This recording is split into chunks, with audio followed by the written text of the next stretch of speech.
Hey, what's up everyone? JJ here and welcome back to the channel. As we come to 2025, I thought we'd make a video reviewing the sets from 2024 and I'm going to make my top 10 favorite LEGO sets from this year. I'm also going to include 5 sets as honorable mentions that for whatever reason didn't quite make the list. Keep in mind these are my favorite sets, so it's definitely possible that a set you love for whatever reason didn't make my list. It could just be because of either the build technique or just not the style of set that I like to collect. If you like the video, please subscribe down below, but let's go ahead and get started and look at my top sets from this year. Coming in at 10th place is set 21351, The Nightmare Before Christmas. This set has 2,193 pieces and retailed for $199 in the US. What I really liked about this set, of course, is the 3 famous scenes that we see from Tim Burton's Nightmare Before Christmas here in the picture. I really like the inclusion of, obviously, Jack and Sally, as well as giving Jack those long legs and torso. And I really like Lock, Shock, and Barrel in the bathtub for Santa Claus. A lot of great details when you look inside some of these sets and the ability to decorate for both Halloween or Christmas, which I really enjoy.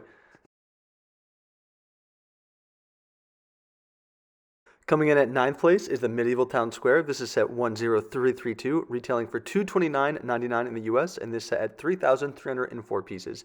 In general, Castle is probably my favorite LEGO theme outside of Harry Potter, and so I really like when they include some expansions without officially relaunching that theme.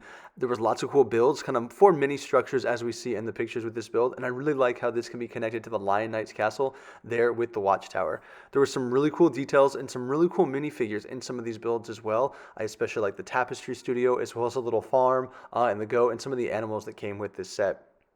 Looking internally, I really like the detail they included on the minifigures. One of my favorites is there on the right, that tax collector as he sits in this little pub, which is quite funny. And I enjoy the play feature or this kind of hidden area of his room where he hid some of the money.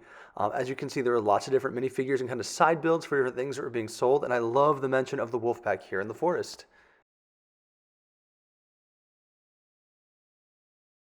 Coming in at 8th place is the Botanical Gardens. This is set 21353. It retailed for $329.99 in the US and has 3,792 pieces.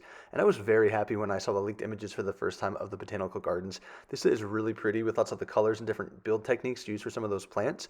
It's not an official modular, but it is definitely one that I display in my LEGO city, even though it doesn't officially connect to some of those buildings. I love when LEGO Friends released the Botanical Gardens a few years ago, and so I thought this was kind of a great expansion into traditional LEGOs. I also love the minifigures, especially the inclusion of some of those kind of different ability figures, and definitely make a great spot in my LEGO city. Coming in at 7th place is Jabba's sail barge from Star Wars. I don't collect a ton of Star Wars sets, but I could definitely appreciate some of the detail that they put into these various ships and builds. This is at 75397. It retailed for $499.99 in the US and has 3,943 pieces. This is definitely an iconic scene from the original trilogy, and while I didn't have this in Lego form as a kid, I definitely had a few of those like kind of plastic molded ships, and I definitely had a Jabba's sail barge in my collection. I really like the way the build technique to kind of create the shape of the ship. I love the inclusion of the minifigures such as C-3PO and R2-D2, and I think they did a good job kind of updating Princess Leia's figure for a more modern audience, so I can appreciate that as well. A lot of cool details on these interior rooms, and I love the molded piece there that we see for Jabba in the sail barge. Coming in at 6th place is Lego Harry Potter, the Hogwarts Castle Great Hall. This is at 76435. It retailed for $199 in the US and had 1,732 pieces. And of all the Hogwarts Great Halls that we've seen, I really love that this one was kind of built atop that rock face structure. Really makes it stand grander and taller than a lot of the others that we've seen. I thought this was a really cool Hogwarts Castle design, which is why it's put on my list. I love the idea that future Hogwarts castles are going to connect and that all the rooms are interchangeable and can be displayed within different portions of the castle set. I love some of the features like this escape hatch for Quirrell, and really cool minifigures such as the Fat Friar as well as the troll build there we see. Coming in 5th place this year is the Dark Falcon. This is set 75389, retailing for $179.99 in the US with 1,579 pieces. I'm not a huge Star Wars fan, but of course we all know the Millennium Falcon. What's really cool is I feel like a lot of times LEGO has like really extravagant overpriced sets, but I feel like this is a lot more accessible to someone if maybe you don't collect LEGO Star Wars, if you want a Millennium Falcon in your collection or just like one-off Star Wars set. I think this is a really cool, unique set to add. Really like the minifigures. Wish there was a few more, but some iconic characters are included, and this is just kind of a unique thing for a non-Star Wars collector.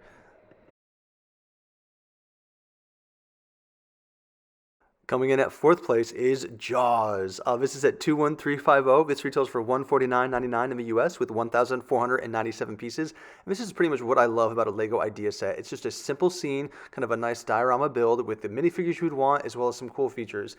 I really like the sail build of the boat here. I think it looks really nice. I love the build there of the shark and kind of the relationship that shark can play with the minifigures as well as in the display. All in all, for $150, this is exactly what I would have wanted out of a Jaws set. Before we jump into the top three, I thought I'd list 5 honorable mentions of sets that were released in 2024. First up, of course, is the X-Men X-Mansion. A lot of people were dissatisfied with maybe the size or the price point of this set, but I'm a huge X-Men fan, and I couldn't make this list without mentioning the X-Men X-Mansion. I would have loved some more minifigures, but all in all, I'm very happy to add it to my Lego city. Next is the Forest Animals Red Fox. Not really a set for the types of set that I collect, but I really like the build techniques, and I really think this is a cool idea for Lego to make this type of set. I really like the shapes they create with some of the fur there on the front especially. Next up is the Planet Earth and Moon in Orbit. Definitely not a JJ type of set. I'm not really into like these kind of scientific dioramas with lots of Technic pieces, but it's really cool, and I like the direction Lego's going with some of these new ideas. I think that can bring in a lot of people into collecting Lego that maybe aren't as interested in some of the minifigure type sets. The Burrow, I didn't make my list. Is that shocking to you guys? I love Harry Potter. I think it's a great set. It's a good Burrow. The last one was also really good that was released in 2020 or 19, I believe. And so this just didn't quite make my list, unfortunately, but it's a great set, and I'm happy that I have this one.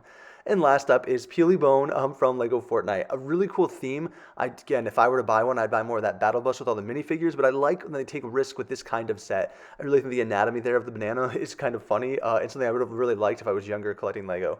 But those are the honorable mentions. Now let's get into the top three. In third place is the Tuxedo Cat. This is at 21349. It retailed for $99.99 in the US and has 1,710 pieces. I think this is a great set. It's not minifigure scale, so it's not something I typically am drawn to, but I really enjoyed kind of seeing people post pictures all over the internet and on Reddit with their cat and their real cats. So it's just a really cool, fun build. I love the idea of this cat set, and I really want Lego to kind of have this kind of build more in the future. I think it's a change from the kind of sets we see, and it felt really fresh and exciting just to see other people discuss it, and it has some cool techniques with the ability to move its head and change out its eye color as well. So I couldn't make a list without this set.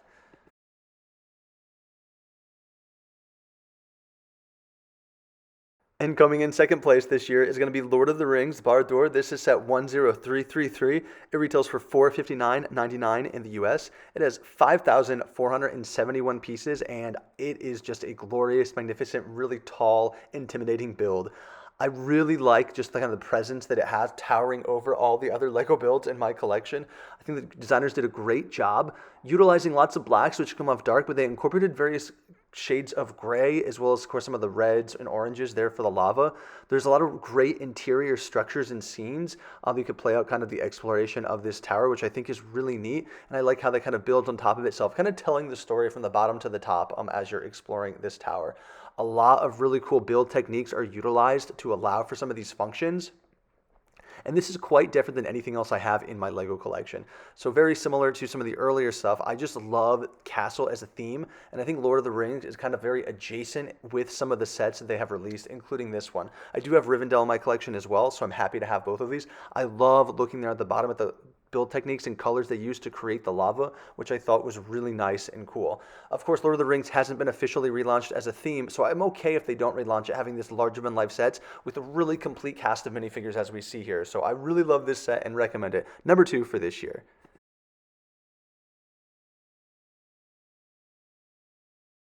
And coming in at first place for my favorite set from Lego for 2024 is the Dungeons & Dragons Red Dragon's Tail. This is at 21348. It has 3,745 pieces and retails for $359.99 in the US. This is a set I was unsure of before. I really like castle, so I knew I'd like the castle build as well as kind of that pub and inn there at the bottom, but I wasn't sure how the monsters would kind of play into my enjoyment of this set, and it delivered very hard. From each of the different coves as well as the dungeon, there was a lot of really cool storytelling. I loved the story that you went through as you were creating this build throughout the various dungeons, from the items and the characters, as well as kind of the villain who, spoiler alert, gets revealed by the end of the build. So a really neat set overall, and I'm really happy I added this to my collection. Now this obviously is ranked first as a standalone set, but I do want to point out that I really thought it was a cool, fun idea when the Lego minifigure series in August or September was Dungeons and Dragons theme. I think it really allowed more immersion into this build and this universe, which I was really happy to see. All in all, I love building this set. I don't usually enjoy sets as much as I do with Harry Potter sets, but this was up there. The build techniques, the characters, the colors, some of the little storytelling. It was a top 10 set for me, and it's first place for this year. Thank you so much for tuning in, and please go ahead and leave a comment down below. Let me know what you think of my list of the 10 sets from 2024, and what sets would you have included that were not on my list, and what sets would you definitely not have included that I entered. If you want to stay updated with LEGO leaks, rumors, news, and reviews, hit the subscribe button down below, but I will see you soon when I make my January 1st LEGO haul video.